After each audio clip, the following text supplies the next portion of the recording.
بسم الله الرحمن الرحیم. قدرمندو لیدونکو اوریدونکو او ګرانو هیوادوالو سلامونه احترامات مې ومنئ. نن 15 د می کال 2016 چې د دوشنبې ورځ سره سمون خوري ستاسو خدمت کې حاضر یم.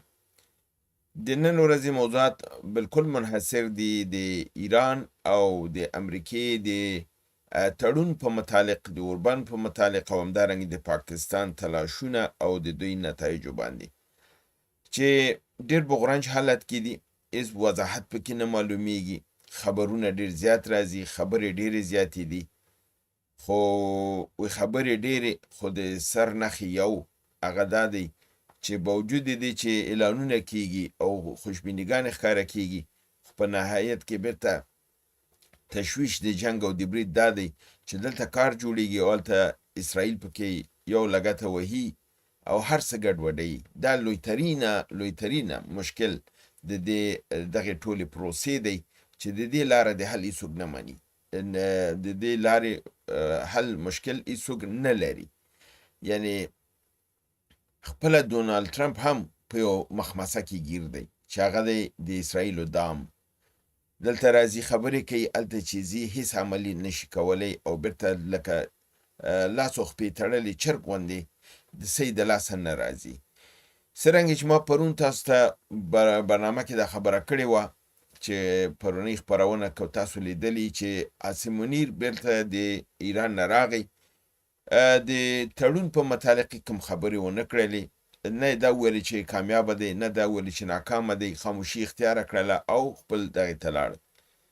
خو د پرون ورځې برنامه خو پرون تاسو ولیدله، بیا د پرون ورځې په اوږدو کې کله چې عاصم منیر په ویډیو لینک باندې راغی او ځینې وضاحتونه او خبرې وکړې او په هغې کې د اطمینان وښوده چې 90% مسایل حل شوي دي، خبره په حساب نږدې شوې ده، موږ دې کې کامیاب شوي یاستو چې د دواړو طرفو رضایت ترلاسه کړو او ممکنه ده دواړو طرفونه د تفاهم او د پوهې د هغه کوم سند چې دی چې MOU ورته ویل کېږي، میمورنډم آف انډرسټینډینګ، چې قرارداد نه دی، ځکه دا تفاهم نامه ده، یو دغه کېږي، یو پاڼه سره تبادله کېږي چې که موږ په دغه مسایلو باندې سره توافق وکړو، که دا عملي کړو کامیاب شولو، بیا به زه ته سره یو تړون لاسلیک کوو او دا خبره به بیا پخوو.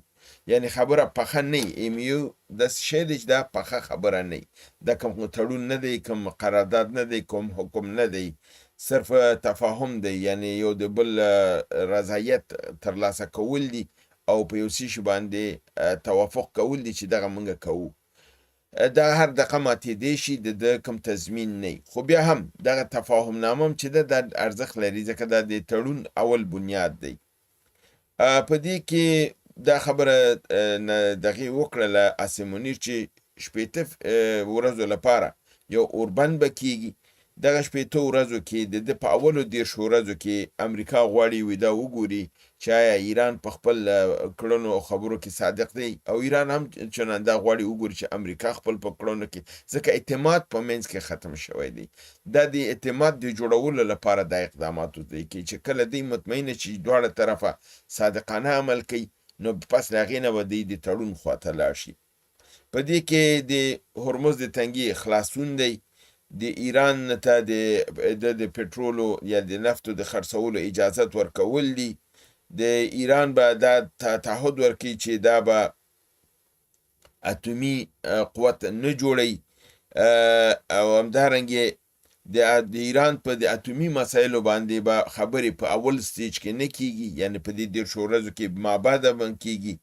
د یورانیمو د مسله به هم بعد کې حل کیږي چې کله به د اول قدم کې د تنګي هرمز خلاص شي او د هغه پیسې به دوی نه اخلي، انحصار به ختمیږي، امریکایان به محاصره ختمي، دا د کیږي. بیا همدا خبر اکسیوس هم د امریکایي ویبپاڼې دا دغه کړی دی چې دی وایي چې دی یو مسوده د دغې تړون چې ده یا د MOU دا دوی ترلاسه کړې ده چې د هغې په حساب سره دا 80 ورځو کې کله دی په دې مطمئن شو دا به امضا کیږي. په اولو 10 ورځو کې به په دې باندې عمل درآمد داسې کیږي چې تنګي هرمز به بدون د کوم پیسو اخیستلو نه، یعنی ایران به نور پیسې نه اخلي په اولو دغه 10 ورځو کې، دا به ثابتوي. محاصره د تنګي هرمز به ختمیږي. ایران به د تنګي هرمز کې چې کوم مینونه بحري نه د فرش کړي دي هغه به بیرته ټولوي. د ده په مقابل کې ایران ته به د نفتو د خرڅون اجازه ورکول کېږي. ایران به رسما اعلان کوي چې دا به نور اتم نه جوړوي. همدارنګې په لبنان او فلسطین کې به د اسرائیل بریدونه به متوقف کېږي. او نتنیاهو د دې اوربند په مقابل کې چې د کې د یورانیمو د مسله لا نه ده ذکر شوی، په دې کې اظهار د تشویش کړی دی چې دا لپاره د تشویش وړ دی. همدارنګه دا ویل شوی دی چې کله د اتومي مسلې باندې بحث ته خبره راغله نو یعنی نړیواله اتومي ایجنسی دا چې دا په مذاکراتو کې ګډون کوي. همدارنګه عباس عراقچی د ایران د حکومت ویان دی او همدارنګه مارکو روبیو په هندوستان کې د دغه تړون پرمختګ تایید کړی دی. ویلي دي چې دا کوم خبرې چې دي دا بالکل صحیح دي، پرمختګ شوی دی، دواړو طرفو رضایت ښکاره کړی دی. خو په پس د دغه موضوع نه یو ټویټ د ډونالد ټرمپ د هغې په سوشل ټروت په صفحه کې راځي او هغه په دې کې دا لیکي چې زمونږه معاهده د کومه معاهده چې دا د اوباما د معاهدې سره ډېر توپیر به لري. دی وایي چې اوباما چې کوم تړون په 2015 کې لاسلیک کړی و، دا د امریکا د تاریخ بدترین تړون او دا زمونږ لپاره یعنی درست نه و. او دی ویلي چې ما خپل ټیم ته دا هدایت ورکړی دی چې کومه عجله نشته دی، په ارامه دی کار کوي، وخت زمونږ په طرف دی او کوم دغه دی ګړندیتوب ته ضرورت نشته دی، وخت زمونږ په حق کې دی. او ویلي دي چې محاصره تر هغه وخته پورې نه ختمو چې منګه کم تفاهم ته ونه رسیږو. دا تفاهم تصدیق نشي، امضا نشي کاملا، تر هغه وخته پورې د تنګي هرمز دا دغه چې دی محاصره دا به نه ختمیږي. او بیا دا خبره هم کړې چې د دواړو غاړو ته مسلکي خلک دي او حتما دا به نتیجه ورکوي دا کار. هغې پوهیږي چې دوی باید اتوم جوړ نه کړي. او بیا په ضمن کې دا ویلي چې ټولو هغه عربي ملکونه چې موږ سره په دغه دوران د جنګ کې دې کې موږ سره همکاري درلودله د دوی نه تشکري کړې ده، شکریه کړې ده. او ویلي دي چې زموږ اړیکې به د پخوا نه هم نور ټینګې شي او دغه ملکونه عربي ملکونه به ټول د ابراهیم په پیمان ابراهیمی کې یا د ابراهیمی په تړون کې به دوی شاملیږي. او همدارنګې ایران ممکنه ده چې هغه هم شامل شي. دغه جملې چې دي دا نو د ډونالد ټرمپ هغه هوایي ډزې دي چې هېڅ کوم معنا نه لري، ځکه چې د یو خانه هلته کړکېچن حالات دي، هلته یو خانه د امریکا په مقابل کې تنفر ډیر زیات شوی دی په سیمه کې، بل خانه دی وایي چې دا ټول ملکونه به په ابراهیمي تړون کې، ابراهیمي تړون خو دا دی چې چرګ غوندې ته لاس و خپې تړلې د اسرائیل خپو ته به پرېوځي. کوم د مملکت دا تیار دی چې پس د دې جنګ نه او حتی ایران به هم په دې کې شاملیږي چې دا بالکل په حساب په دغه وخت کې داسې یو کفر مطلق دی چې دی وایي په دې چې دا شی امکان نه لري چې ایران لاړ شي د ابراهیمي اکارډ کې هلته شامل شي پس له دې جنګ نه. دا خو د هغې لپاره د خودکشي او د انتحار په معنا ده. خو ډونالد ټرمپ دی دغسې بس لیونۍ خبرې لیکي او دا لیونتوب یې کړی دی. په عین حال کې په یو بل ټویټ کې ډونالد ټرمپ دا ولیکل چې د دغه معاهدې په هکله چې دغه اسلامي عربي ملکونه ټول په اعتماد کې اخیستي دي، یعنی معنا یې دا ده چې امریکا دا معاهده چې د کوم یو څومره مخکې تللې ده د کې رضایت لري. نو همدې لپاره ټلیفوني تماسونه نیولي دي د محمد بن سلمان د عربستان سعودي د ولیعهد سره، محمد بن زید النهیان د امارات متحده عربي د مشر سره، امیر تمیم بن حماد بن خلیفه الثانی او یو بل وزیر علی التوادی د قطر سره، د پاکستان عاصم منیر سره، د ترکیه طیب اردگان سره، د مصر د رئیس جمهور عبدالفتاح السیسی سره، د اردن پادشاه شاه عبدالله دویم سره، د بحرین د پادشاه شاه حماد بن عیسی الخلیفه سره، د بیا په اخر کې دا دغه هم کړی چې د اسرائیل د صدر اعظم سره. او وایي چې د ټولو شخصیتونو سره ډېر ښه صحبت وشو او د ټولو د دې تړون نه یا د دغې تفاهمنامې نه اظهار د اطمینان وکړه چې امریکا چې کوم شی کوي درست دی، موږ دې کې تاسو سره ولاړ یو. یعنې داسې ښکاره کړل چې ټول د اوربند غواړي، ټول جنګ بندېدل غواړي، ټول غواړي چې د ایران سره دا مسله حل شي، یو طرفه شي. دا دې غاړه دلته دا ولیکل شو. مګر هم اوس ګورئ دلته دا لیکي، هلته وایي چې عجله نه ده په کاره، کار په ورو باندې کوئ، په احتیاط سره یې کوئ، او وایي چې مسله موږ حل کړې ده او موږ کېدی شي دا شی امضا کړو. بیا بیرته تاسو دلته وګورئ چې نتنیاهو راځي دا یو ټویټ کوي او دی لیکي چې ما د ډونالډ ټرمپ سره د دغې MOU چې ممکنه ده د ایران سره امضا شي، په دې باندې مې تبادله د افکارو وکړله، یعنی خپل خبرې م سره دا کړلې.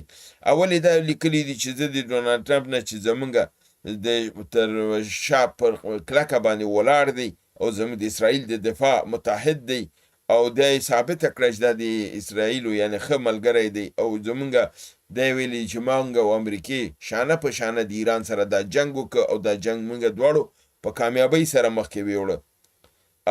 دی وایي چې د ټرمپ راته دا وعده راکړه چې د امریکا د ایران به اتومي صلاحیت له منځه وړل کېږي، اتوم به نه جوړوي. همدارنګې دی وایي چې ما د هغه نه دا غوښتنه وکړله چې د یورانیمو زیربناوې او د هغه کوم ځایونه چې دا جوړیږي د یورانیمو انریچمنټ بیسونه اتومي، دا به ټول له منځه وړل کېږي، چې دا په هیڅ ځای کې دا معاهده کې دا شی نه دی راغلی. او دا اوس هم هماغه د بس چرک چې دی هماغه یو خپل لري، په یو خپې کلک ولاړ دی.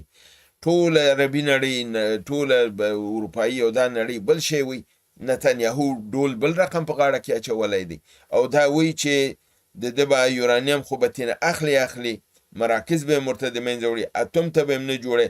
او بیا آخر کې دا وایي چې ډونالډ ټرمپ ما سره په دې باندې اتفاق وکړ چې اسرائیل دا حق لري چې هر یو خوانه دته خطر متوجه شي، دا د خپل د ځان د دفاع لپاره په هغې ځای باندې برید وکړي، که هغه لبنان او که بل ملک یعنی ایران.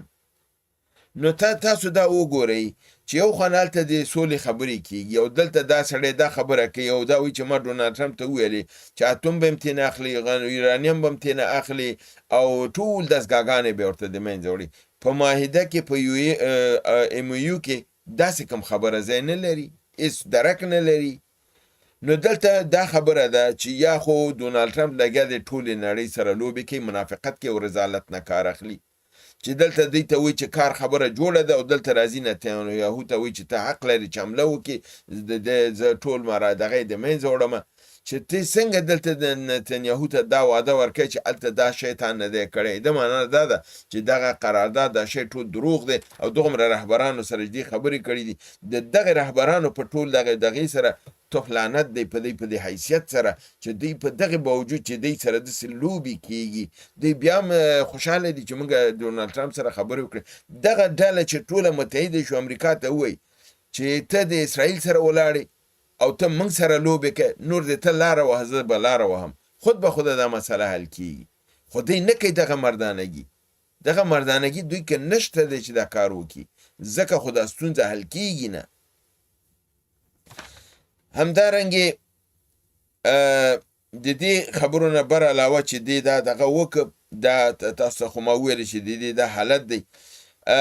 د ایران رئیس جمهور پزشکیان یو ځلې بیا وویل چې موږ اتوم جوړولو تر دغې باندې ناستو، په ټکل کې ناستو، اتوم نه جوړو او دا اطمینان ورکوو. او ویل چې خپل ملي وقار په هر دغې سره امکاناتو سره په هغې باندې روغه جوړه چا سره نه کوو، خپل ملي وقار ساتو. او ویلې چې خپل د روحاني پیشوا یعنی مجتبی خامنه‌ای په هر خبره کې د هغې په اجازې سره کار کېږي، د هغې د مشورې سره کار کېږي، او هغې به اجازې نه بغیر هېڅ کارم نه کېږي. یعنی ایران چې څه کوي هلته ټول د شاته خامنه‌ای موجود دی. همدارنګې د امریکا مذاکراتي ټیم ایرانیانو ته دا خبره کړې ده چې تاسو د ډونالډ ټرمپ دغه پیامونه چې په سوشل ټروت کې اورئ، دته مه تشویش کېږئ، دا کوم ډېر ارزښت نه لري تاسو خپل کار ته ادامه ورکئ او دا چې دی دا د صرف د خپل د داخلي مصرف لپاره د امریکا د خلکو لپاره دا کار کوي. کوم کار چې مونږ کوو هغه به مخکې ځي، یعنی هغې دا ښکاره کړې ده چې سوله به کېږي، دا اوربند به کېږي.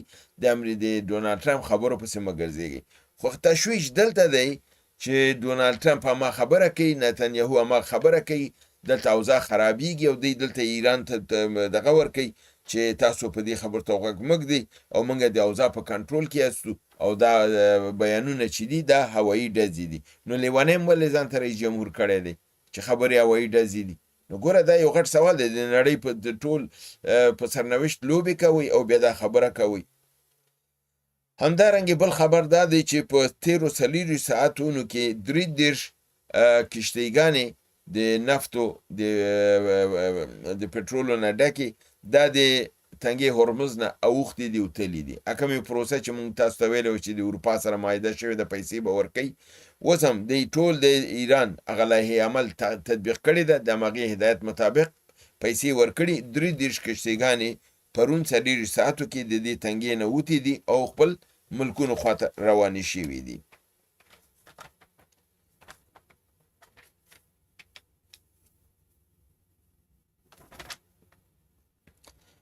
بل خبر دا دی چې روسیې پر یوکراین باندې 600 ډرون یعنی بې پیلوټه جهازونه غورځولي دي او 90 میزایلونه هم پې ور ارتولي دي چې دا په دې اواخرو کې لویترینه حمله ده او وایي چې هلته ډېر زیات تلفات یې منځته راوړي دي.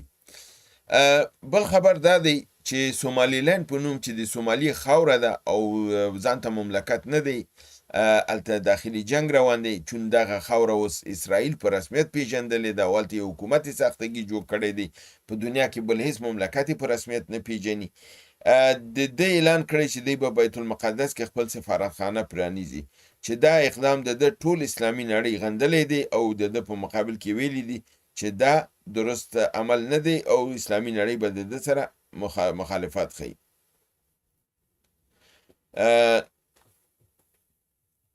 اوس راځم د خیبر پختونخوا او په بلوچستان کې د بریدونو او په اسلام آباد او همدارنګې په نورو سیمو کې دا خبرونه ستاسو سم ته در رسوم. په کویټه کې یو لوی انفجار د ریل په پټلۍ کې شوی دی، کې ویل کېږي چې دا بم د ریل په ریل ګاډي په خپل لاندې سینه کې ځای په ځای شوی و او بعضو دا ویلی دي چې ځانمرګی برید و، که ځانمرګی وی دومره لوی خسارات یې نه دغه کول ځکه ریل د پټلۍ نه اوښتی دی او ریل اور اخیستی دی. 40 تنه پکې مړه دي، 96 کسان ټپیان دي او 10 موټرونه هم هلته له منځه تللي دي. همدارنګې په پنډۍ او اسلام آباد کې 2 لویې چاودنې شوي دي چې دا هم د موټر بم چاودنې وي او دا د پاکستان په نظامی مراکزو باندې او قرارګاهانو باندې ترسره شوي دي. مالی او ځاني تلفات زیات ور اړولي دي. همدارنګې په بنو باندې د مجاهدینو د ډرون حملې کړي دي چې دا د میریان ولسوالۍ د پولیسو CTD او د امن کمیټې دغې سره بیا هلته جنګ هم نښتی دی. 12 تنه وژل شوي دي، 2 موټرونه سوځول شوي دي او زیاته اسلحه غنیمت نیول شوې ده. او ویل کېږي چې پس له سقوط د باجوړ نه چې مجاهدینو لاسته ولوېده، د بنو سقوط امکانات ډېر زیات دي او ممکن چې دا هم د مجاهدینو لاسه نن یا سبا ولوېږي. خو د باجوړ په د سقوط نه پس هلته پوځیان چې تښتېدلي دي بعضې په ځینو ملکي کورونو کې پټ شوي دي. اوس مجاهدین کور په کور د هغوی تعقیب کې دي، یو نیسي او په حساب ادامه‌یې یې د منځه وړي تر څو چې د پوځ په دغه بیرته هلته جوړ نشي کړلی. همدارنګې په بلوچستان کې د بلوچ میرمنو او پیغلو یو لویه قوا جوړه کړې ده د ازادۍ په نامه باندې او دوی خپل د وطن د ازادۍ لپاره ژمن دي چې دوی به جنګیږي.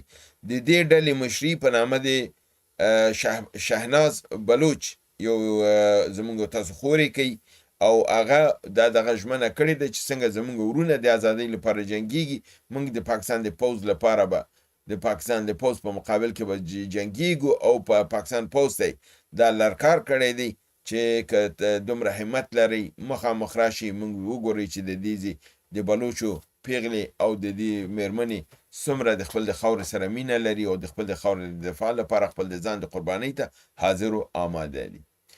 دا زما د نن ورځې سیمه ییز نړیوال او د خیبر پښتونخوا او د بلوچستان جهادي خبرونه چې تاسو سم ته مې ورسول. هیله د برنامه وګورئ، خوښ کې دوستان سره شریکه کړئ. تر بل برنامې چې بیا ستاسو حضور ته حاضرېږم، تاسو په لوی پروردګار د عالمیانو سپارم. وما علینا الا البلاغ.